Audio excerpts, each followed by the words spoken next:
This is Atomic Shinobi and today I'm going to narrate first part of what if Immortal Naruto trained Straw Hat Pirates. If you enjoy this video, please like, share and subscribe to this channel. Not wasting no more time, let's start the story. Let it drip. A drop. A drop. Drip. Only the warmth of his tears and some demon fox's words kept him awake during this bloody night, despite the fact that his body was soaked from the freezing rain that fell all around him. For the remainder of this night, which was full of deaths, loneliness, and sadness, he somehow managed to maintain control over his fragile sanity. Drop. Drip. It was raining, and the sound of the dripping water reverberated silently through the eerie silence like tears from heaven. Raindrops that resembled jewels continued to fall in a rhythmic pattern from the darkened sky to the crimson, wet ground, tearing away the heart of a certain person. Lightning briefly flashed across the deserted ruins of houses and buildings, and the once happy village as well known stores simply vanished into thin air. As thunder roared in rage and raindrops splattered ruthlessly on the bloodied ground, the light briefly revealed the battlefield, which was littered with broken weapons, blood, and corpses all over the Konoha village. A single soul made an effort to live in spite of the looming darkness. Desperately glowed the burning will of determination, a tiny speck of life attempting to live. However, the ominous shadow of death swiftly drew near, and he knew without a doubt that he would not live. Let it drip. Dro. Page. Despite the tears and the pain, Namikaze. Uzumaki Naruto was grinning. Since he vanquished Madara and returned Sasuke to Konoha, 4 years have gone by, 4 peaceful years. The 24-year-old blonde shinobi was appointed special Anbu captain of Konohagakure no Sato at the age of 18. Fox and Dancing Kamikaze were his most well-known monikers. Due to his incredible bounty, renegade ninjas and bounty hunters never considered attempting to apprehend him.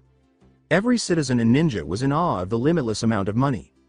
As the savior of Konoha, he is well known and admired by all 5 of the great shinobi countries. His greatest achievements were ending the cycle of hatred between the shinobi nations, defeating Uchiha Madara in the 4th Shinobi World War, and returning the destructive Jubi to the moon. With his godlike speed and unmatched power that held lethal grace, the renowned blonde's legendary fighting skills both astonished and terrified everyone. He was able to fully master Toad Sage Mode and Fox Sage Mode at the tender age of 19. In addition, he was the only person to use Kyuubi's chakra and had mastered a small number of demon techniques.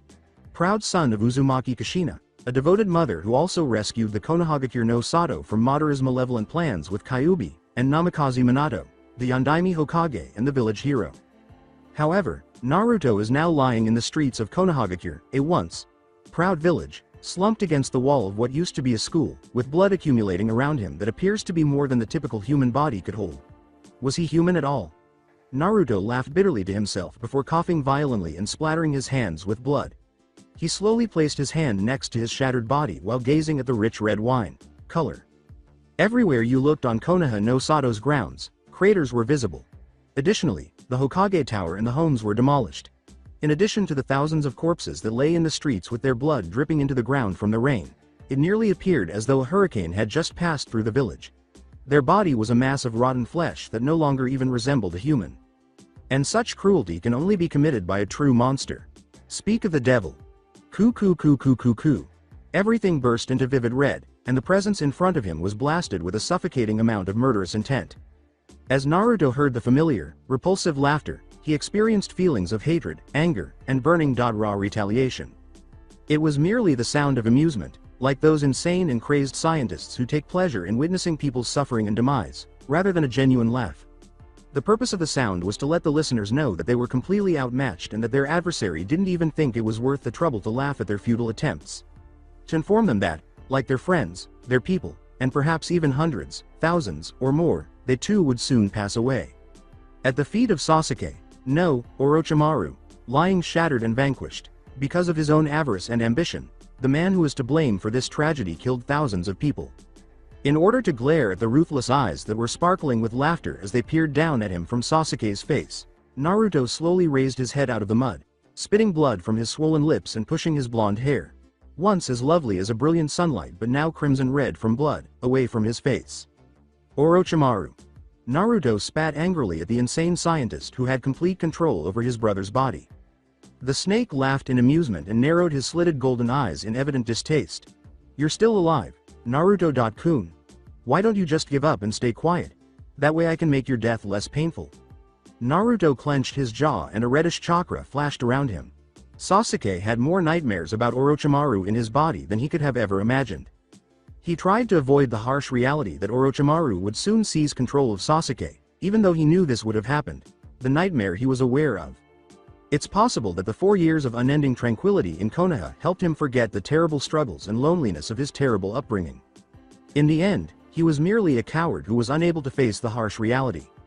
All he wanted was for the quiet times to last forever. Although he had pretended to think that Sasuke had actually vanquished the Snake Sannin and that the threat had been eliminated with the eventual defeat of Akatsuki and Madara, Orochimaru was actually dormant within the final Uchiha during those tranquil years. It happened almost instantly, like a heartbeat, and the next thing the Jinchuriki knew, Orochimaru had miraculously returned with a fully mastered, eternal Mangekyo Sharingan. He had been steadily but successfully gaining power until the Snake Sannin was ready to take over. Everyone made an unsuccessful attempt to save Sasuke because the fabled Snake Sannin was more powerful than the blonde believed him to be. Orochimaru once again used the forbidden jutsu to forcefully revive the legendary ninjas, including Uchiha Madara and the 10 Tails, after several armies from Odogakure and other rebellious nations launched a surprise attack against the weakened Konoha. When the Suna, Mizu, Iwa, and Kumo attempted to send reinforcements for Konoha, they were also attacked by the strong adversaries and were unable to assist. The village that he cherished was now destroyed. The once lovely and tranquil home has now drastically collapsed into ruins with only one survivor due to the battles, wars, and the horrific deaths of its inhabitants. Just as he had failed to save Sasuke, Sakura, Ba, Chan, Kakashi, Sensei, or any of his friends, his precious people, he was unable to save it. He didn't deserve to have to deal with all of his broken promises, sacrifices, and mistakes. Now, while Sasuke was laughingly watching Naruto pull himself up from the mud the rain created, all the while making that annoying sound, the person who caused all those losses, pains, and deaths simply looked down at him with a cruel expression that was completely out of place on his face. Ku. Ku. You amuse me so much, Naruto-kun. Why do you even try to live? You failed to protect your home, your friends, and saving Sasuke from me. Naruto yelled, I'm gonna fucking kill you, and raised his hands in support. Kit. Let me go. I'm going to smash that obnoxious head to pieces. That motherfucking snake will pay for belittling me. Kurama yelled angrily in Naruto's head as the demon frantically attempted to persuade the blonde, but even the Kyuubi knew that Naruto was running out of time, that he was far beyond physical and mental recovery, and that even the strongest tail could not stop death. In addition, the bastard Orochimaru had successfully severed his chakra ties to the Gaki by placing a snake seal on his cage. Damn it. Oh no. Dude. As the rain continued to fall from the darkened sky, the blonde cursed and looked on helplessly as Orochimaru swore and drew a sword called Kusanagi from his mouth. The fabled blade mingled with the menacing gray clouds. Naruto genuinely but hopelessly still wanted to fight. He wanted to kill this bastard who only brought death and hatred upon his precious comrades, but to no avail. He was unable to move a muscle, and unconsciously, his mind slowly drifted toward the blackness of eternal sleep. You were too weak to defend your so-called precious people from me. You failed to protect your friends, the Snake Sannin laughed wryly. Orochimaru laughed ruthlessly as he held onto the handle of the Kusanagi and aimed its blade at Naruto's chest, precisely where his beating heart was. It's over, Naruto-kun. You're going to die. Any last words? He said. The blonde laughed bitterly as his consciousness began to fade due to excessive blood loss, and gradually, tiny black spots began to appear in his mind. His surroundings darkened as the cold rain splashed across his pale face, and his world started to spin and stir. His eyes threatened to well up with tears of anguish and sorrow, and helplessness and despair suffocated his throat, but he would sooner die than display any weakness in front of this repulsive snake bastard. However, nothing ultimately altered this harsh reality. He didn't succeed. The flickering light in Naruto's lifeless eyes gradually faded. I am going to pass away. Gaki. Abruptly, Kyuubi's well-known voice reverberated through his hazy consciousness. Naruto's eyes widened momentarily in shock and surprise. Kit. You began to change over the last few years, and now you're a completely different person. That obnoxious brat who never gives up is nowhere to be found. Where is the Nindo you genuinely believed in? Kurama's red eyes grew softer, but the blazing passion remained unwavering. The demon fox's words caused his eyes to enlarge even more. You're so pitiful. You constantly talk about never breaking your word or giving up, yet here you are, standing before me like the defenseless child you were all those years ago. Have you lost sight of your dream? In anticipation of a reaction, the demon kitsune gazed at the shattered shinobi before him. I have lost everything that I was meant to defend with all of my heart and soul, so how am I going to fulfill a dream that seems farther away than ever? Kurama, I don't deserve to be a Hokage if he can't even defend his village and the people he loved. Brat, shut up. You don't have to give up and wallow in your misery just because of that. You will undoubtedly pass away, but at least do so honorably. Before continuing, the demon's chakra flared. Will you simply pass away and disregard your friend's dignified passing as if it were nothing? They gave their lives to keep you safe. Right now, I know you want to kill this bastard and save Sasuke because you're feeling so much hate. Just put your trust in me as you always do, and I'll give you my power. I'm with you, partner. The blonde's dull blue eyes were on the verge of spilling tears as he slowly felt himself tremble with both happiness and sadness. Because you trusted me, you completely altered my perspective on people in the world the moment you accepted my existence. Because you are who you are, you have earned my respect and trust. Just as you acknowledged me, Naruto, I have acknowledged you. Tell me, do you really want to pass away and allow Orochimaru to carry on with his insanity? Of course not. Naruto wanted to yell, scream, or even cry out the words, but instead he just lowered his head to cover his distraught expression. Since the day he learned the Kyuubi's real name, their bond grew stronger and deeper. They understood each other more than anyone, and Naruto knew Kurama understood his pain more than anyone. Suddenly, he started to remember those peaceful days of Konoha, the fateful day when Iruka Sensei accepted him not only as shinobi but as precious family, the day when Team 7 was made, the times when he was surrounded by his precious friends, all those battles and hardships he endured throughout his life to become what he is known as Namikaze. Uzumaki Naruto. It was true, he changed and wasn't the naive shinobi that once believed the good always triumph over evil. He learned there will always be price and sacrifices that was often almost more than he could bear. Ever since the day he killed, it was the moment when Naruto let go of his childish ways of how the world worked, or his belief that if he just tried hard enough he could do anything. Probably, his childish antics started to waver after Sasuke left the village and betrayed the blonde's trust, or when Jiraiya died in such gruesome death against Akatsuki's leader. The blonde tried to stay strong and brave, but he just couldn't forget the sudden loss and betrayal. Somewhere in there, he knew he had to grow up and see just how terrible and frightening world he really lived in. But, even with those losses and broken promises, he tried to push through, but it grew harder and harder. He was just so exhausted, so tired. However, somewhere in his heart, regardless of how often he tries to deny, he was still hoping to live. Answer me, brat. A set of blue eyes popped open. Kurama. The fox smiled when the kid called his true name. Only this human, this brat, was permitted to call him that, not Kyuubi no Yoko, or Nine-Tail Fox, or any of the nonsense he has endured for centuries. I apologize, partner, for the lengthy wait. In both mentally and physically, the fox demon knew Naruto was broken beyond repair and wouldn't be able to control the Nine-Tails power to the fullest. It would only bring disaster and pain. Even if Naruto manages to defeat Orochimaru right now, he would just face the harsh reality that his friends had already died along with his precious village ruined into nothingness, and then blame himself again. Over and over until he finally shatters apart like a fragile glass. At the end, he'll just live through regret, guilt, and sadness.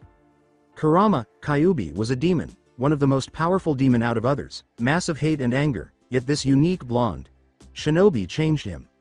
He held one of the most pure, beautiful soul the Nine-Tailed demon had ever seen through his past Jinchurikis. At such young age, Naruto was isolated from others, but he determinedly tried to make people accept him, and he achieved that goal with everyone accepting and respecting him. Though he killed other humans and stole another life from same species, it was to protect his precious people and his home village. Naruto clearly knew the pain of losing someone to the extent it was unbearable and watched countless unavoidable deaths within this world. Yet, he still managed to keep such pure heart and burning will of fire. Even though this young man is irreparably broken, he is still determined to live in this blood-shedding world right now. Kurama's respect for him grew, and his faith in the blonde was reinforced. Gaki, remove the seal. Mustering all his strength, Naruto fluttered his eyes open to see a familiar sight of darkened tunnel, and knee-deep water before the large gate. No words passed between Kurama and Naruto, only looks of understanding and trust. The demon simply stared as Naruto hung his head and blankly stared at the Orochimaru's seal. The venomous snake slithered across the water, hissing and slowly snaking around his torso and neck. He stepped up to the bar, not caring if the enraged reptiles tightened its hold around him. Alone,